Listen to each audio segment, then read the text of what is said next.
So everyone out there, It is now time for civil disobedience. it is time to rebel.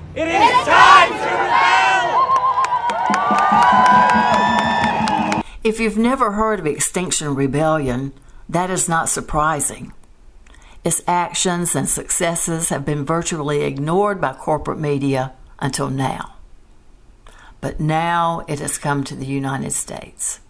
And now, hopefully, its message will be heard. Extinction Rebellion, XR for short, is not a political organization. It has no political agenda. What Extinction Rebellion is about is building awareness that we, as a species, are in an ecological crisis, that we are on the road to extinction, and that we must face that fact and act on it now. Not tomorrow, but now. The Extinction Rebellion movement began last year in London.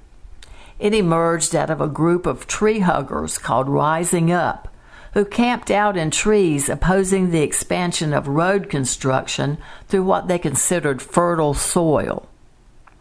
Roger Halem, a 53-year-old organic farmer and postgraduate student in social movement strategies, met up with Gayle Bradbrook, daughter of a coal miner and holder of a doctorate in molecular biophysics, and together with a small group of Rising Up eco-activists, they sketched out the outline for the Extinction Rebellion movement. This movement was based on the idea that it was possible for a relatively small group of people to bend the system to its demands. The idea came from the work of Erica Chenoweth, a political scientist at Harvard who reviewed hundreds of conflicts over the last century. She concluded that in every case in which activists used nonviolent civil disobedience and mobilized at least 3.5% of the population, they were victorious. Extinction Rebellion members refer to 3.5% as the magic number. They also believed they had to shift the Overton window, the range of ideas that are accepted in mainstream politics. There had been far too much talk, they believed, about electric cars, solar panels, and other steps that were far too slow and too small in the face of an existential threat. They pressed people to go through the stages of grief for what was being lost and quickly get past denial into anger that would spur them into action. Then it happened. On October 8, 2018, the Intergovernmental Panel on Climate Change, the IPCC, released a massive report on the impacts of global warming to 1.5 degrees Celsius.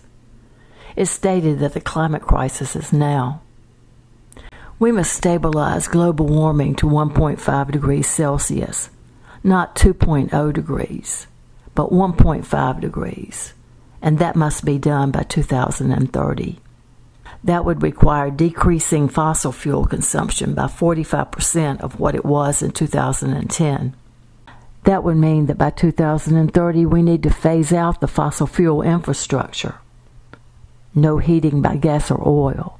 No vehicles powered by diesel or gas. Phase in non-fuel energy sources.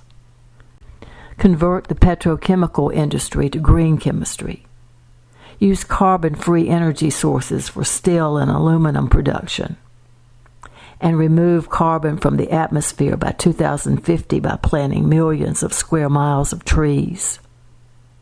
It was a dire message, and because the climate situation is deteriorating so quickly, Extinction Rebellion moved the target deadline to 2025. In response, on Halloween 2018, the movement called Extinction Rebellion was launched when the group gathered outside the British Parliament and declared a rebellion. They were expecting a couple of hundred people. Instead, 1,500 showed up. This included Greta Thunberg, whose solitary school strike against climate change was still unknown. So everyone out there, it is now time for civil disobedience. It is now time for civil disobedience. It is time to rebel. It is time to rebel!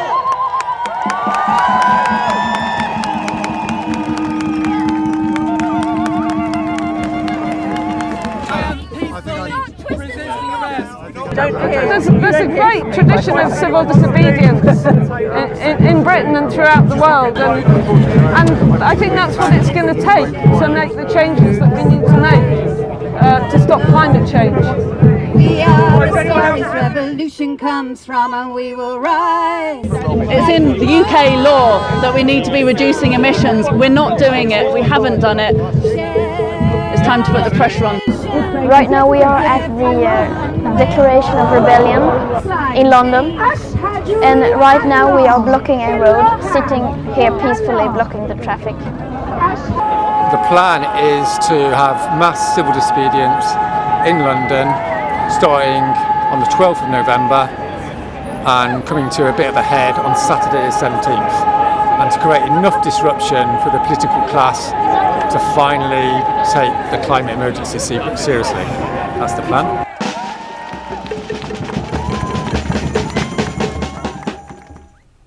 Extinction Rebellion has outlined 3 demands. Number 1, tell the truth. That is, that the government be transparent on climate change, that they tell the truth about the scale of the crisis the world now faces, that they declare a climate and ecological emergency and work with other institutions to communicate the urgency for change. Number 2, act as if the truth is real. That is, that the UK must enact legally binding policies to reduce carbon emissions to net zero by 2025. And finally, create a citizens' assembly to oversee the changes that will be needed to achieve this goal. The assembly must be made up of randomly selected people representing a cross-section of society. Its members would decide how to solve the climate crisis with advice from experts. In the weeks that followed, the 2 movements exploded. XR rebels shut down several streets and 5 bridges and glued themselves to government buildings. In December, Greta Thunberg spoke at the UN COP24 summit in Poland. My name is Greta Thunberg. I am 15 years old and I'm from Sweden. I speak on behalf of Climate Justice Now. Many people say that Sweden is just a small country and it doesn't matter what we do. But I've learned that you are never too small to make a difference. And if a few children can get headlines all over the world just by not going to school, then imagine what we could all do together if we really wanted to. But to do that, we have to speak clearly, no matter how uncomfortable that may be. You only speak of green, eternal economic growth because you are too scared of being unpopular. You only talk about moving forward with the same bad ideas that got us into this mess, even when the only sensible thing to do is pull the emergency brake. You are not mature enough to tell it like it is. Even that burden you leave to us children. But I don't care about being popular. I care about climate justice and a living planet.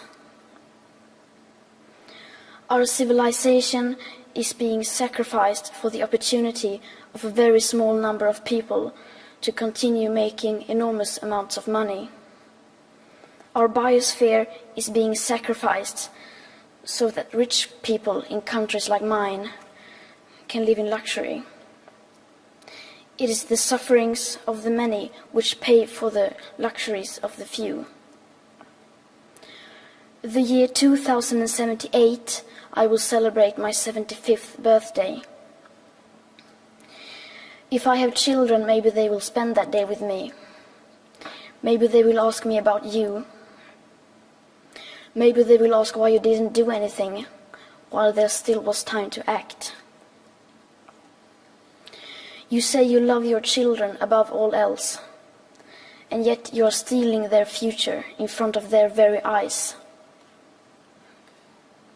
Until you start focusing on what needs to be done, rather than what is politically possible, there is no hope. We cannot solve a crisis without treating it as a crisis.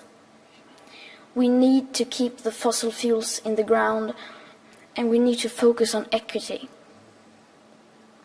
And if solutions within this system are so impossible to find, then maybe we should change the system itself.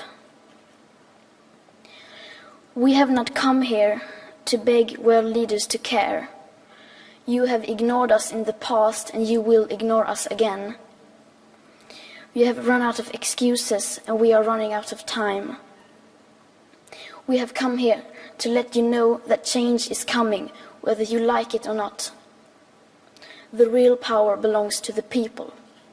Thank you. As Extinction Rebellion moved into 2019, it began to take on certain characteristics. This movement embraced the extinction symbol, an hourglass inside a circle representing the earth, and used large, bold banners reflecting an angry yet peaceful attitude. Animal bones, bees, and eyes became recurring motifs, representing the threat of species extinction, colony collapse, and willful blindness to the urgent threat that climate change poses to life on Earth. The unifying motto, Rebel for Life, a double entendre of one's individual life as well as life in general, began to be seen everywhere. They also used colorful boats, symbolizing that we are drowning, to block intersections everywhere, and incorporated the flair of theater to express grief, satire, amusement, and family fun. The spilling of the blood is symbolic of the risk to our children's futures. If we don't address the climate change crisis quickly enough, my own children could be looking at being killed for a loaf of bread because there's no food around. We are here in love to mourn, confront and challenge environmental breakdown as it destroys life in all its forms.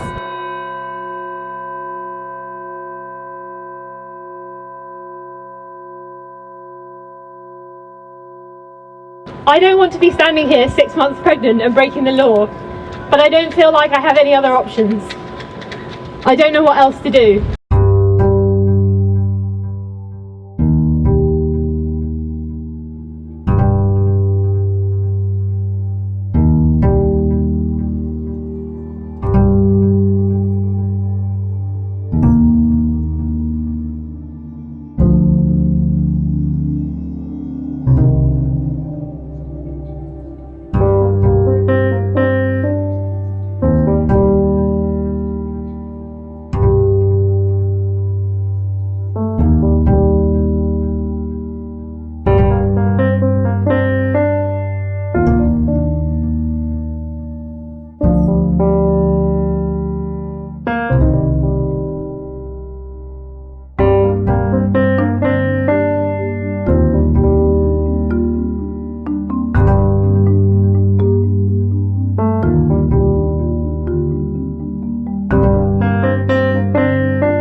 Moving into the spring of 2019, more than 1 million pupils participated in a Greta-inspired school strike, and many have continued to strike weekly as part of the Fridays for Future movement. Extinction Rebellion built on that momentum by initiating a fresh round of actions on April 15th. You have no idea what a pleasure it is to say, welcome to the rebellion!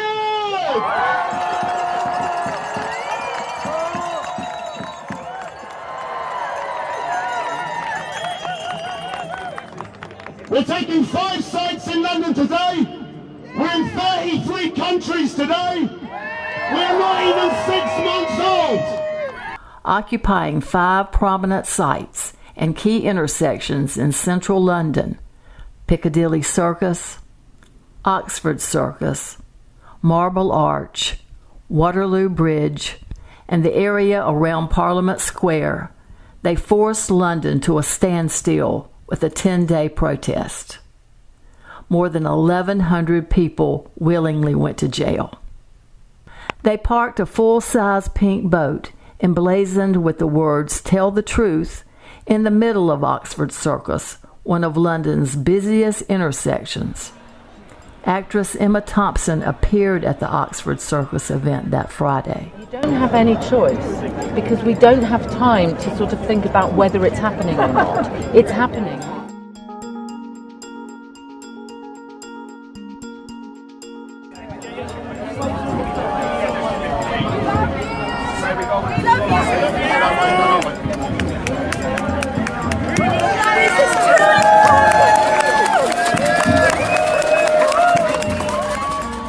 About 100 people staged a die-in at the National History Museum to bring attention to the mass die-off of species. 2 activists climbed onto the roof of a Docklands Light Railway train at Canary Wharf Station, while another glued himself to the side, spreading disruption to railway services. Others got naked and glued themselves to the glass in the House of Commons viewing gallery during a debate on Britain's intended departure from the European Union. They marched on Heathrow Airport. They laid down in the road to block cars. On Thursday, April 25, they concluded 10 days of civil disobedience by disrupting the center of London's financial district. Some activists glued themselves to the entrance of the British Treasury. Others targeted Goldman Sachs, the London Stock Exchange, and the Bank of England. It was the biggest civil disobedience event in recent British history.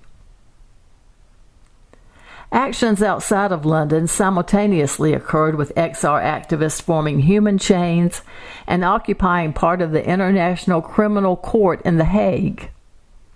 Similar actions were organized by XR groups in Berlin, Brussels, Lausanne, Madrid, and Melbourne. 60 protesters were arrested in a die-in in New York City at City Hall. 2 days later, on April 19th, XR activists disrupted a railway line in Brisbane, Australia. Los Angeles followed up with 4 arrests after protesters scaled the Universal Studios Globe, demanding that NBC Universal reject advertising from fossil fuel corporations and tell the whole truth about climate and ecological emergency. By the end of the month, Extinction Rebellion activists were meeting with the Mayor of London. And on May 1st, in accordance with one of their demands, members of Parliament declared a climate and environmental emergency, becoming the first national legislature to do so. In June, members of Parliament agreed to another Extinction Rebellion request to convene a citizens' assembly, made up of a representative sample of the British population to discuss the climate crisis. Although the Assembly's recommendations will not be legally binding, as the protesters wished, Extinction Rebellion's language and its policy agenda have moved into the mainstream at remarkable speed. Inspired outbreaks erupted in Berlin, Paris, and New York City. German protesters chained themselves outside Angela Merkel's chancellery in Berlin, and in Paris, the police used pepper spray to clear activists blocking a bridge over the Seine. New York protesters, calling attention to how news outlets cover climate change, climbed the New York Times awning in Manhattan and blocked traffic. This is the New York City Police Department. If you do not cooperate and accompany the arresting officer to the prisoner transport vehicle, or if you resist arrest, you may be charged with disorderly conduct. If you do not cooperate and accompany the arresting officer to the prisoner transport vehicle, or if you resist arrest, you may be charged with additional crimes. Since you have refused to leave the roadway, you will be placed under arrest on the charge of disorderly conduct. If you do not cooperate and accompany the arresting officer to the prisoner transport vehicle, or if you resist arrest, you may be charged with additional crimes. We're also following breaking news in Times Square, where dozens of demonstrators from a climate action group blocked traffic, hung huge banners as well, and now 70 protesters are under arrest. Eyewitness News report.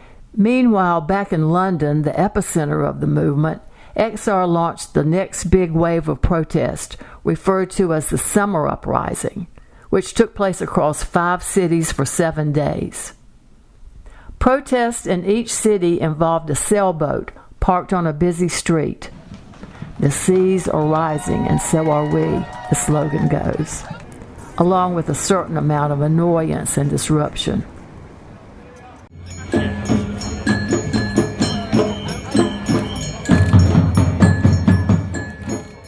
A week after the summer uprising was over, 3 American philanthropists, Trevor Nielsen, Rory Kennedy, and Eileen Getty, set up the Climate Emergency Fund to support similar protest organizations and pledged an initial £500,000 to the group.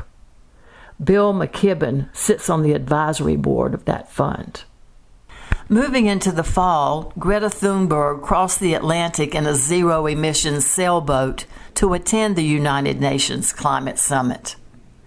In response to her visit, a record 7.6 million people took to the streets to strike on behalf of climate justice. It was the biggest climate mobilization in history. Now in October, Extinction Rebellion has declared a 7-day international rebellion that began October the 7th. Their uprising is expected to be even bigger than the April uprising, with at least 60 international cities scheduled to participate. Masses of people are participating in nonviolent civil disobedience. While their actions vary, these international activists are united in their aims for governments to immediately reduce biodiversity loss, reduce greenhouse emissions to 0 by 2025, and be led by the decisions of citizens' assemblies on climate and ecological justice. I hope that the Extinction Rebellion movement will be successful and that we will pull ourselves away from the brink of destruction. But like Occupy and other groups, it may rise and fall and other groups may take its place. I'll be here for as long as I can to document these groups, our global resistance, and our fight for survival. Maybe at some point I will archive my footage for future generations or put the footage in a time capsule to be found. My only fear is that there will be nobody to find it. I'm Dr. Gayle Bradbrook. I'm from Yorkshire originally. I live in Gloucestershire and I'm a co-founder of Extinction Rebellion. I'm a mother. I've got 2 boys. They're 11 and 13. My dad was a coal miner and I have spent my life feeling a little bit of a fraud, like I'm not supposed to be in the room, like trying to be a scientist as a woman and a working class woman. I know what it feels like to feel like somebody else knows what's going on. Working people find it hard to make ends meet and they don't have a choice in conventional politics. The democracy we have right now is essentially deeply flawed, deeply flawed. It is okay for lobbyists who have billions of pounds of money to spend on these issues to be constantly in government pushing for their agendas, which is generally to do with self-interest and money making, not the interest of the ordinary person. I think it's a deeply toxic system. It's got this machinery based on the idea that we have to have constant economic growth. And you can't have constant economic growth on a finite planet. I mean, Brexit is an irrelevance when you look at the climate and ecological crisis. The mother of all crises means that it's quite possible that all life on Earth, 97% of it, is going to go, and possibly in my children's lifetime. Conventional politics is fucked. It's finished. The question is not what needs to happen and what the problems are. The question is, how do things change? We've got an ongoing tradition of civil disobedience in this country. When the suffragettes smashed windows, which is what they did, they weren't directly affecting democracy. They were saying, we are angry and we demand our vote. and every other form of reformist type of approach for women getting the vote had been tried and they hadn't succeeded. Our complicity really is our silence and our separation from each other. And so what we're doing in Extinction Rebellion is saying it's time to really come together and express our power. It shouldn't be left to politicians and it shouldn't be left simply to experts. It needs the voice of the people, and people need to understand what the implications of any policy is and be able to say, yeah, that's going to be difficult, but we're willing to do it because the situation's so dire. To create a new form of politics, we have to do it together, right? That's the point. We have to figure it out together. There are ways in which people can have a voice. We want to have a citizens' assembly, and I think that's a really exciting innovation for a campaign to be calling for that. We would take, I think it's around 1,000 people by sortition, by selection like you would for a jury, and they would look at the reality of this situation, and if they don't know it, they'll be shocked and frightened, and then they'll be presented with potential solutions, and they'll need to come up with a package for the UK. As privileged white Western people, we've been largely ignoring this issue.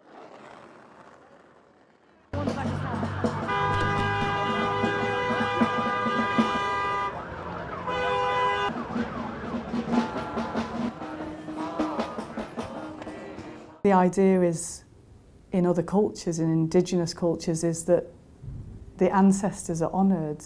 You know, those that went before, they stood out for life, they did things for life, and you know that you've got 7 generations in front of you. And I think that climate injustice is coming home to an intergenerational injustice. It's like for our today, we're fucking up your tomorrow. We're stealing your tomorrow. You know, it's deeply unjust. Sometimes when I try and talk to other parents about this, they're like, dude, don't tell me about that, you know, woo-hoo. This civilization's finished. It's finished, you know, whether you like it or not.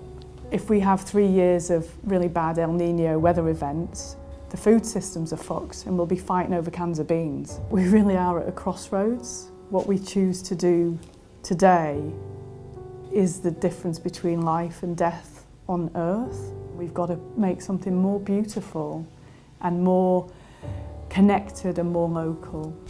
Lives are short, lives start and they end, and you've got to do something wild and amazing with that time. Grief is the price we pay for love, and from love comes courage. And that's when you say, I've had enough of this, and that's when you get on the streets.